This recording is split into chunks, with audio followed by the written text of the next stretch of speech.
Hello guys, magandang gabi. Nagbabalat nga pala ako ng papaya. Siguro naman, kitang-kita nyo. Kasi magluluto tayo ngayon ng tinolang adobong manok with papaya. So, dito guys, kasalukuyan ko nang nililinisan ang papaya.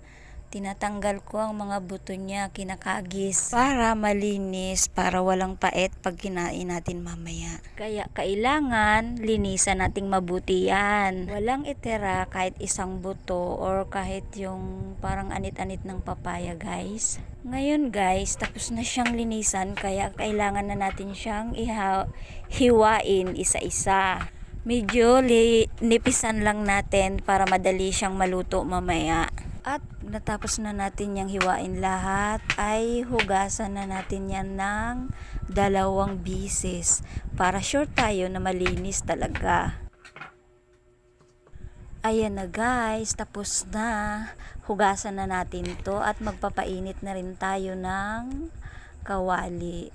Ilagay ko ng mantika, sibuyas, bawang at luya. Kailangan lang guys, medyo pa-brownin natin ang mga yan para lumabas ang aroma ng mga sibuyas or sangkap. Isusunod na rin natin ang nilaga ko na kaninang karning manok na native. At ilalagay na rin natin ang papaya. Halo-haloin lang natin pagkatapos ilagay at isunod na rin natin ang Knorr cubes para lasang-lasa ang manok. Ilagay na rin natin ang sabaw ng pinaglagaan ng manok. Then, lagyan na rin natin ng water, sa Tagalog, tubig. At ito na nga siya guys. Unang kulo, nilagay na ang malunggay.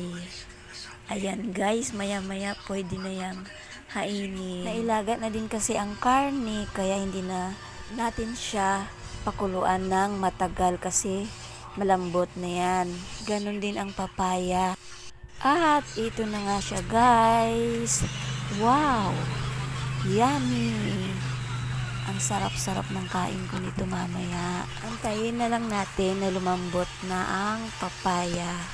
At pwede nang hainin na. Nilagyan ko rin pala yan ng buong paminta, asin at saka kunting magic sarap. Hindi ko na pinakita guys. Sinabi ko lang baka kasi magtaka kayo kung bakit hindi nyo nakitang lalagyan ko ng mga pampalasa. Ayan no. Wow, ang lambot ng manok natin. Sarap niyan. Halos humiwalay na sa buto. Well, kakain na kami guys. Kain na din kayo dyan. Huwag magpapagutom. Salamat sa mga nanood at sa suporta nyo sa akin. Bye-bye!